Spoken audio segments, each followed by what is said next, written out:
दुनिया में किसी ने जन्नत तो नहीं देखा है दोस्तों, लेकिन जन्नत का नज़ारा सऊदी अरबिया के जरिए ज़रूर दिखाने की कोशिश की गई है। ये वही सऊदी अरबिया है दोस्तों जहां पर पूरे दुनिया के मुसलमान अपनी ज़िंदगी में एक बार ख्वाहिश ज़रूर रखते हैं, हज या उम्रा ज़रूर करके आए। आप सभी को पता है कि इस्लाम के मानने वालों के लिए हज करना, उम्रा करना कितना इम्पोर्टेंट है, और इसी वजह से हर साल लाखों लाख लोग सऊदी अरबिया पहुंचते हैं हज करने के लिए, उम्रा करने के लिए। लेकिन इस बार सऊदी अरबिया में एक ऐसा कारनामा, एक ऐसा काम करने की कोशिश की गई है जिसका पूरी दुनिया में चर्चा हो रहा है। पूरी दुनिया इस बात का जिक्र कर रही है कि सऊदी अरब दुनिया में ही जन्नत दिखाने की कोशिश कर रहा है।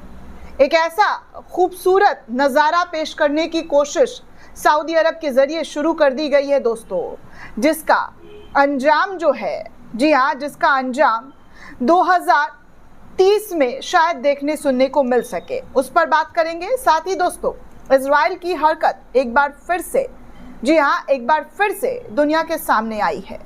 इजराइल की घिनौनी हरकत कही जा सकती है कि कैसे फ़िलिस्तीनी कैदियों के साथ इजराइल के ज़रिए घिनौना काम करने का आरोप लग रहा है।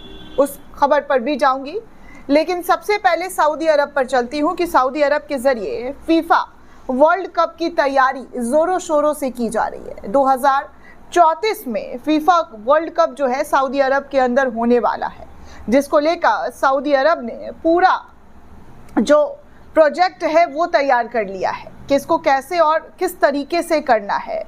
सऊदी अरब 2034 में फीफा वर्ल्ड कप होस्ट करने वाला है, जिसकी खूबसूरत तस्वीर इस वक्त हर किसी का मन मोह ले रहा है और कह रहा है कि देखिए, सऊदी अरब वो कोशिश कर रहा है, वो काम करने की कोशिश कर रहा है जो अब तक किसी भी देश के ज़रिए किया नहीं गया, जो दुनिया में किसी ने सोचा नहीं, वो सऊदी अरब के ज़रिए सोचा जा रहा है।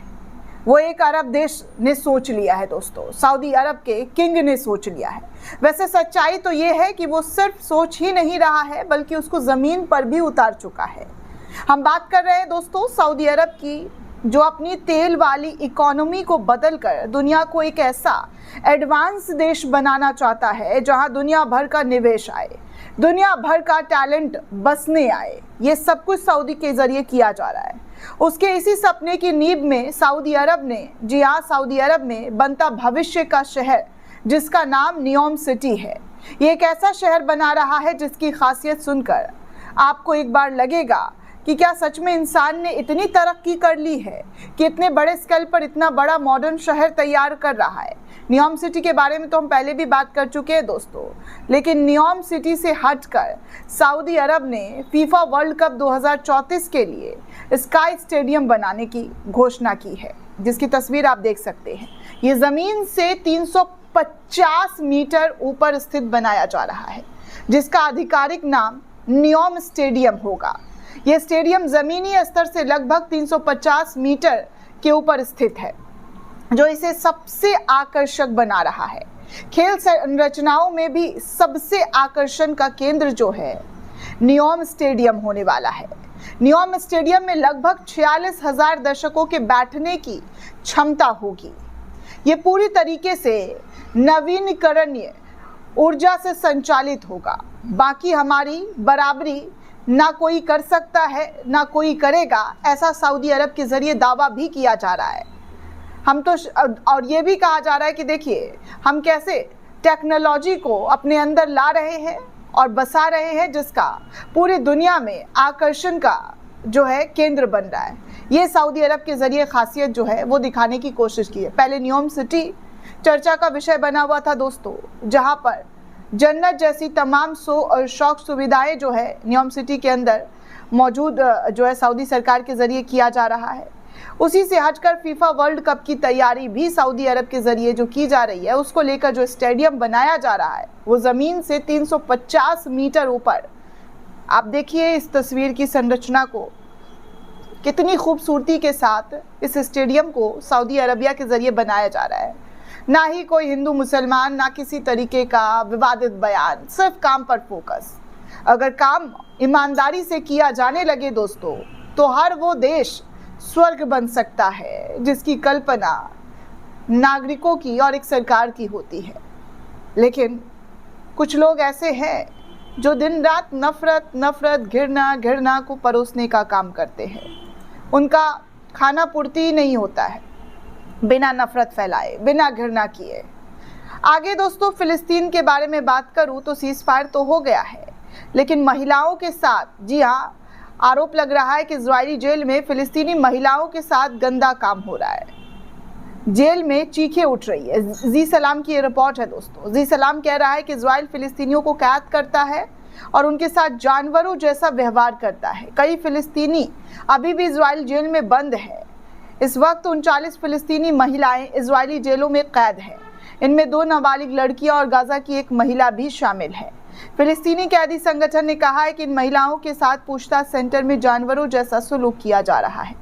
फिलिस्तीनी महिला राष्ट्रीय दिवस के मौके पर जारी बयान में कहा गया है कि 7 अक्टूबर 2023 को गाजा पर इजराइल के हमले के बाद से ही महिला कैदियों को स्थिति बद से बदतर हो गया है। इजरायली हमला के बाद जो है यहाँ पर महिलाओं को और ज़्यादा प्रताड़ित किया जा रहा है। संगठन के मुताबिक पिछले 1 साल में इजरायली अधिकारियों ने महिला कैदियों के साथ अत्यधिक क्रूरता दिखाई है और मानव अधिकारों का खुलेआम उल्लंघन किया है। ऐसा आरोप जो है इस संगठन के जरिए लगाया गया है। रिपोर्ट के मुताबिक अगर मैं बात करूं दोस्तों, तो इन महिलाओं को प्रताड़ित किया जा रहा है। उन्हें खाने को नहीं दिया जा रहा है, खाना भी उनको नसीब नहीं हो रहा है और चिकित्सक सुविधाओं से भी उनको वंचित रखा जा रहा है। कई कैदियों को शारीरिक और मानसिक यातनाएं दी जा रही है, जबकि कुछ को यौन उत्पीड़न और बलात्कार की धमकियां भी मिल रही है। सोसाइटी ने बताया है कि कई कैदियों को बिना किसी आरोप या मुकदमा के हिरासत में इजराइल के जरिए रख लिया गया है। अब इस चीज़ को बर्बरता नहीं कहा जाए दोस्तों तो क्या कहा जाए। दुनिया भर में इजराइल को लेकर वैसे ही कड़े कदम उठाने की मांग की जा रही है और अब जब ऐसे खबर आ रहे हैं तो इन खबरों को देखकर सुनकर ऐसा लग रहा है जैसे जंग में हर एक दाव जो है वो खेलने की कोशिश की जा रही है। वैसे भी की गई है दोस्तों। 65,000 लोगों का मर जाना, उनको मार देना, ये कोई छोटी मोटी बात थोड़े ना है। इस युद्ध में 65,000 से ज़्यादा फिलिस्तीनी नागरिकों की जान गए। दोस्तों इस पूरे रिपोर्ट को लेकर आप क्या सोचते हैं? आपकी क्या राय है हमें कमेंट करके ज़रूर बताइएगा। साथ ही साथ चैनल को ज़्यादा से ज़्यादा लाइक, शेयर और सब्सक्राइब करना बिल्कुल भी ना भूलिए। शुक्रिया दोस्तों।